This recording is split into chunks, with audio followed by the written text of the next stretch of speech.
பகவத்குணம் சொல்லணும் காக்கணும்னு சுகாச்சாரியால் எதை சொன்னாலும் அதை சொல்லணும் நாள்.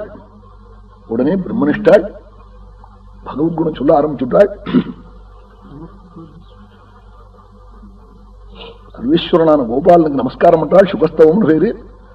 நமः பரஸ்மை புருஷாய பூயசே சதுத்பவஸ்தான நிரோதலீலயா விஹீத சக்தி த்ரிதயாய தேகினாம் அந்தர்பவாயானுபலட்சவத்மனே நமோ நமः சத்ருஜினச்சிதே ததாம் அசம்பவாயாகில சத்வமூர்த்தயே பும்சாம் புனః பாரமஹம்ஸ்யாஸ்ரமே व्यवस्थितानामनुमृग्यदाजुषे नमो नमस्ते वृषभाय सात्वताम् विदूरकाष्ठाय मुहुक्कुयोगिनाम् निरस्तसाम्यातिशयेन राधसा स्वधामनि ब्रह्मणि रंस्यते नमः यत्कीर्तनम् यत्स्मरणम् यदीक्षणम् यद्वन्दनम् यच्छवनम् यदर्हणम् लोकस्य सद्यो विधुनोति कल्मषम् तस्मै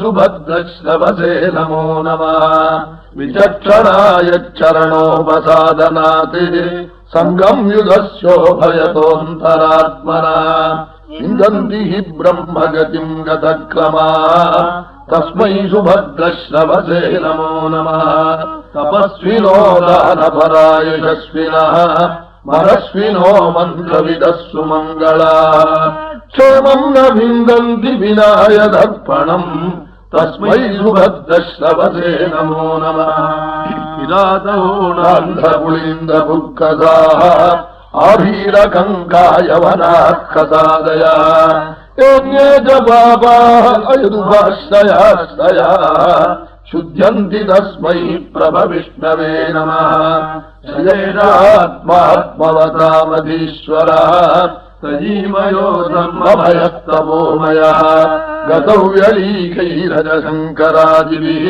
वितक्यलिङ्गो भगवान् प्रसीदताम् श्रियःपजर्यज्ञपतिः प्रजापतिः धियाम् पजर्योगपत्यर्थरापतिः पतिः गतिः अन्धकवृष्णिधात्वताम् प्रसीदताम् मे भगवान् सताम् गतिः।